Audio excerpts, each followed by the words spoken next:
qui la faute? La voix des sentinelles. Je me trouve donc assez stupéfait en surplomb de la parcelle 187 de la forêt de Sénart, qui était jusqu'en 2011 environ la parcelle 183. Pour rappel, j'ai jusqu'ici collecté 4 reliquats. La lettre E dans l'énigme 530, la lettre A dans l'énigme 470, la lettre G dans l'énigme 580 et le nombre 183 dans l'énigme 560. Le nombre 183 qui pointe la parcelle vraisemblablement concernée par la supersolution et qui m'a permis de comprendre que le visuel 500 reprend symboliquement, mais avec une précision totale, les différents repères sur le terrain de la parcelle. Je savais déjà que le visuel 500 est le seul de la chasse qui puisse éventuellement coder une distance en fonction d'un axe, grâce à la règle graduée.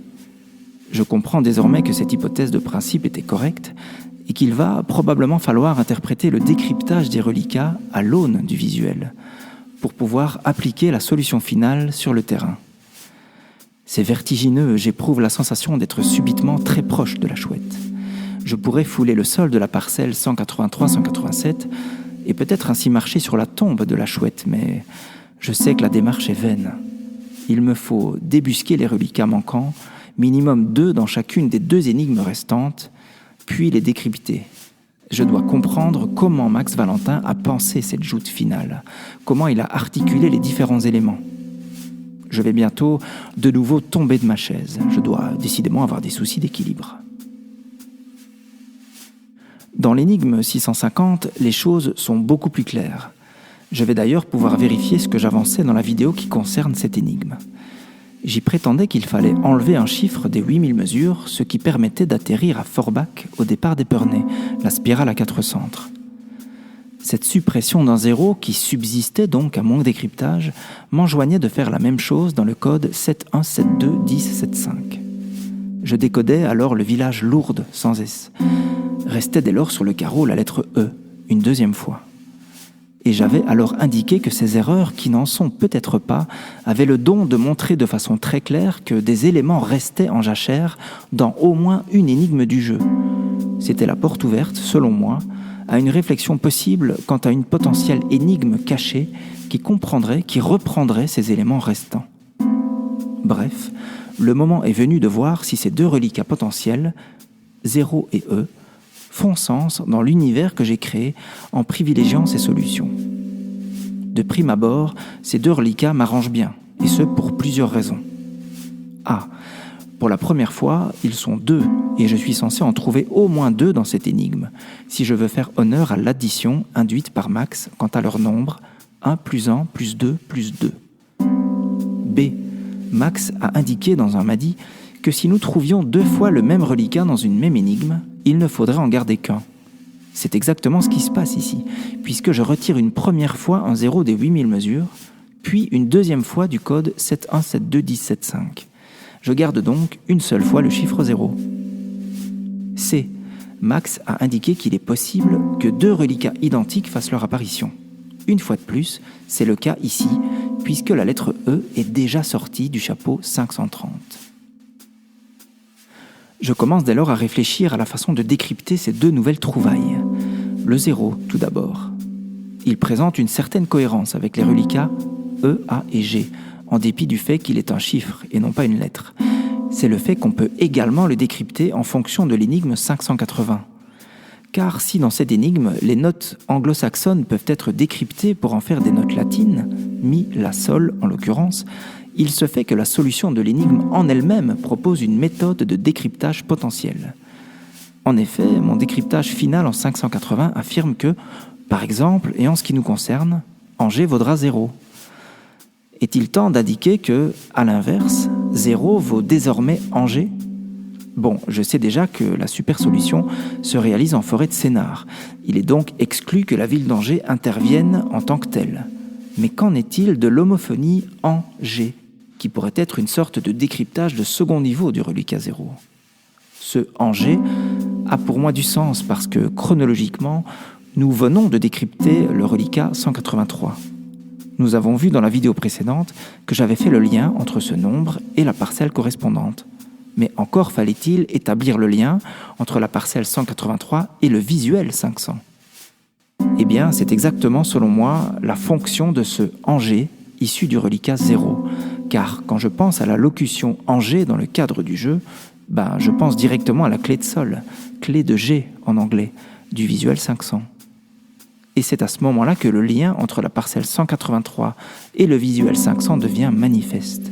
Cette hypothèse va devenir évidente lors de notre réflexion relative au E présent en 650, vous allez voir. Et c'est précisément cette réflexion qui va me mener à la deuxième révélation majeure de la supersolution. Alors, qu'en est-il de ce deuxième E ? De façon évidente, je le convertis en mi, comme je l'ai fait précédemment, ça tombe sous le sens. Mais comment l'interpréter ? Depuis le reliquat 0, qui me ramène Angers, je suis le nez sur le visuel 500. La note mi fait-elle sens dans ce visuel ? Évidemment, puisque celui-ci nous montre une portée qui démarre sur la gauche du visuel. Et cette portée comprend évidemment une ligne de mi, que met en lumière le reliquat E. Or, si vous vous souvenez de la vidéo précédente, j'ai indiqué qu'une des lignes parfaitement identiques entre parcelle et visuel n'est autre que la route forestière d'Antin sur le plan et la ligne de mi sur le visuel 500. Ces deux lignes sont toutes deux orientées selon un angle de 23 degrés par rapport à l'horizontale. Quand on vérifie les autres lignes de la portée, on constate que l'angulation diffère, c'est visible à l'œil nu. Seule la ligne de mi, justement celle pointée par le reliquat E, fait écho à la parcelle que je viens de découvrir grâce au reliquat 183. Qu'essayent de me dire ces informations ? Je sens que je suis au bord d'une déduction importante, je dois phosphorer davantage. Je repense alors à une réflexion qui m'avait longtemps laissé perplexe. Il s'agit, et c'est notable, de l'un des rares points sur lesquels Max Valentin et Michel Becker sont d'accord. La compréhension de la supersolution impliquerait le fait de suivre un chemin jusqu'à la cache. Je vous laisse lire ce qu'en écrivait déjà Max Valentin sur le Minitel en 2001. Je concentre mes efforts sur cette notion de cheminement et je finis par comprendre, au bout de myriades de neurones sacrifiés sur l'autel de cette chasse diabolique. Je suis en 650. Je relis les titres des deux dernières énigmes qui pourraient en fait constituer une seule et même phrase. Quand tout est révélé, la terre s'ouvre. Je regarde, interdit, la route forestière d'Antin qui fonce vers la parcelle 183 devenue 187. Se pourrait-il que le texte des deux dernières énigmes recèle une nouvelle acception et qu'il soit en quelque sorte notre guide sur le terrain dans la forêt de la supersolution ? Je reprends dès lors la 650 tout d'abord. Do au Ponant cherche les sentinelles. À 8000 mesures de là, elles t'attendent. En 650, première version, je le rappelle, ces 8000 mesures sont amputées d'un zéro et multipliées par leur carré pour obtenir la distance qui nous guide vers Forbach, à la découverte des premières sentinelles. Tout le monde, au départ de cette énigme, se dit que 8000 x 33 cm, soit 2640 mètres, est une distance bien trop petite pour faire sens sur la carte de France. Mais dans la forêt de Sénart, cette distance pourrait-elle indiquer quelque chose ? À ce stade, je possède déjà la parcelle qui m'a été donnée en 560. Si je pars de cette parcelle et que je remonte vers le centre de la forêt, la route forestière d'Antin, mise en lumière par le reliquat E pointant la ligne de mi en 500, et ce sur une distance de 8000 mesures, est-ce que par hasard, je rejoindrai le là ? Faisons le test. En effet, c'est prodigieux. Du premier pylône très exactement le long du chemin, sur une distance de 8000 mesures de 33 cm, j'arrive très exactement à un carrefour important de la forêt, un des rares endroits qui peut être atteint en voiture. Et de là, si je regarde vers le Ponant, soit vers l'est, mon regard se dirige directement vers la parcelle située effectivement plein est, à plus de 2 km du carrefour. Voici donc potentiellement le là, d'où partent les 8000 mesures pour rejoindre de potentielles sentinelles, le carrefour de la Fourche, en plein centre de la forêt. Rappelons que, dans le cadre de notre première résolution de l'énigme 650, les sentinelles étaient au nombre de 3. Or, je remarque évidemment que les pylônes à proximité directe de la parcelle 187 sont également au nombre de 3. Je suis donc au milieu du carrefour. Je me tourne vers l'est.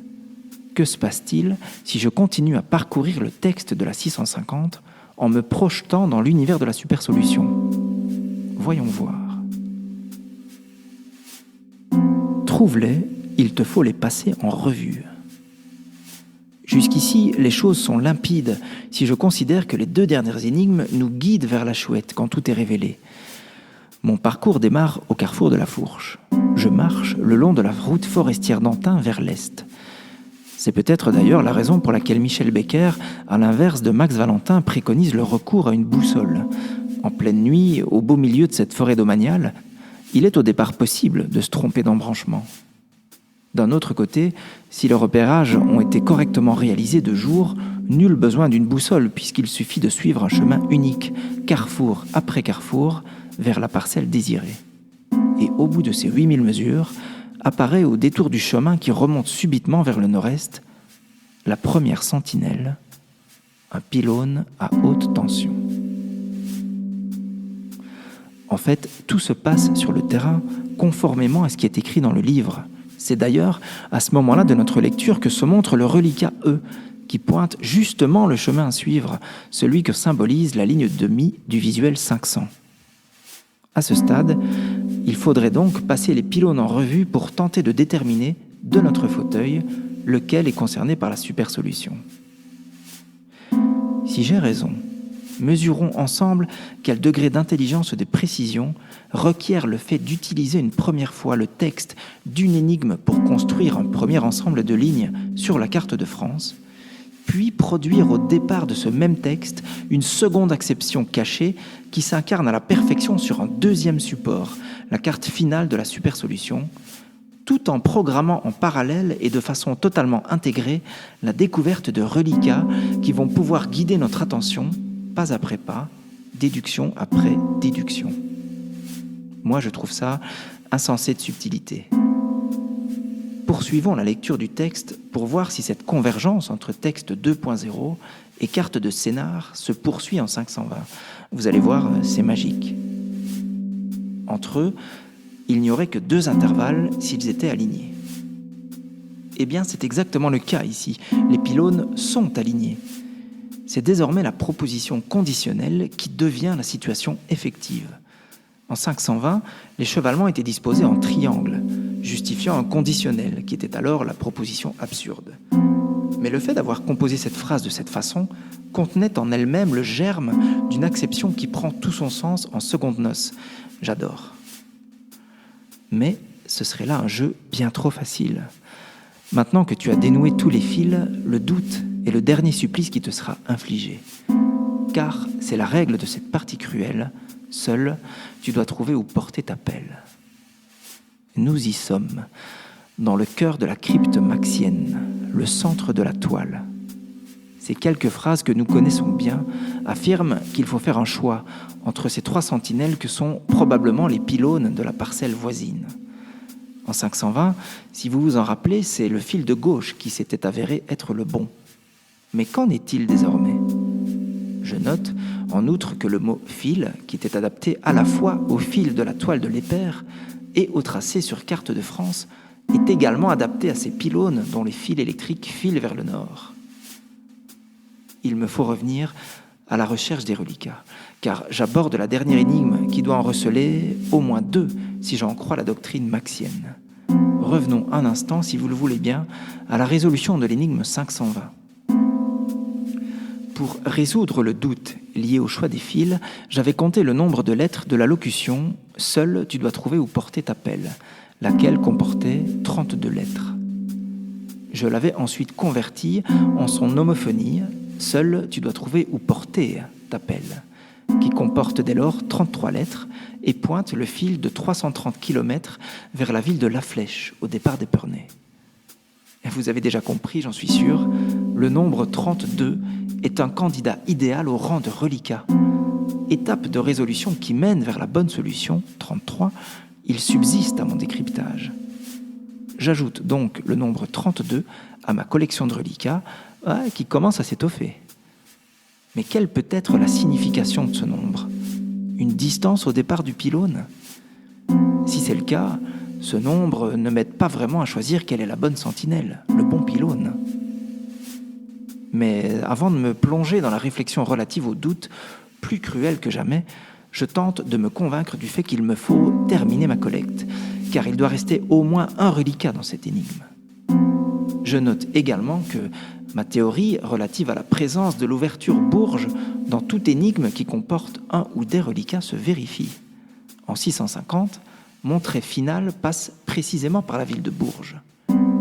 Et en 520, nous revenons à Bourges pour tirer le trait qui va circonscrire la zone, la méridienne de Bourges, de coordonnées 2,23. C'est là, précisément, que se cache, profondément enfoui, ce que je crois être le dernier reliquat. Car en 520, c'est en comprenant la dernière phrase encore hermétique du jeu, la dernière phrase de l'énigme 530, que je comprends que, ouvrez les guillemets, la vérité en vérité ne sera pas affaire de devin. C'est parce qu'elle sera bien affaire de 2,23.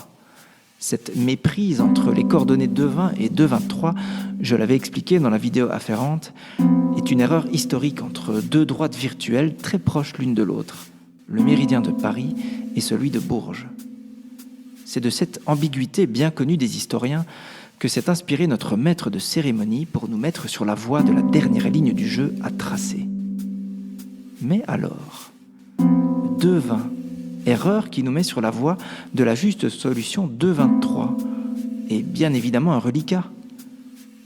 Je possède dès lors 8 reliquats, qui composent, selon moi, la liste complète qui doit me guider vers la lumière finale du jeu, celle du bronze sorti de sa cache à la lueur d'une lampe torche.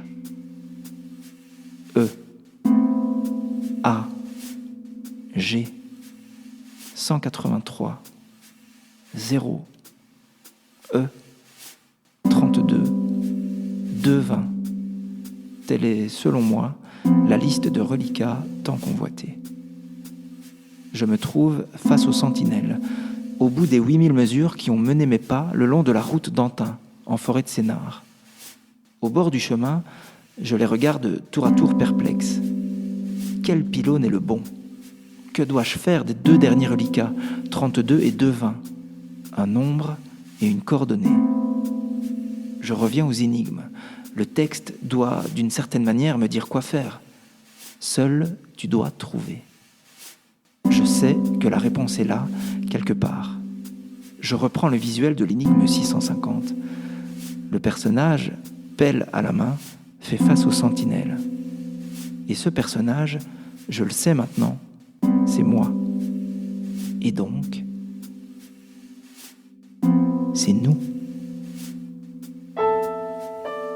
J'arrive enfin, ma belle, de ma rive à la tienne, que de dérives vaines, fardées de sentinelles, aux ombres trop lascives, aux ombres trop lascives.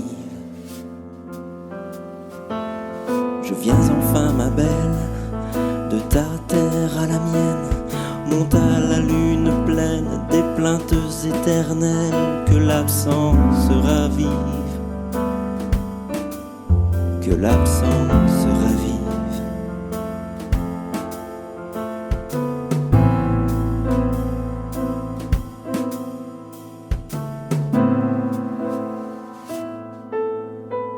Bientôt 30 ans, ma belle, mais qu'à cela ne tienne, j'arpenterai la chaîne jusqu'à frôler ton aile, une aube décisive, une aube décisive.